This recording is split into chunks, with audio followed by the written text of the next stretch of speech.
মুখ্যমন্ত্রী প্রতিভাবান, মুখ্যমন্ত্রী বই লিখেছেন, ছবি এঁকেছেন, সুর দিয়েছেন, কিন্তু আমাদের রাজ্যের মুখ্যমন্ত্রী তিনি এত দুর্বল চিত্রনাট্য মানুষের সামনে নিয়ে আসবেন।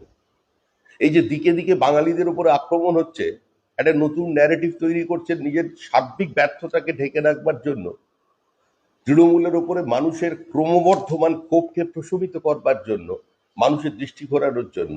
সেটা আসলে কি, এই ভিডিওটাই চোখে আঙুল দিয়ে দেখিয়ে দিল।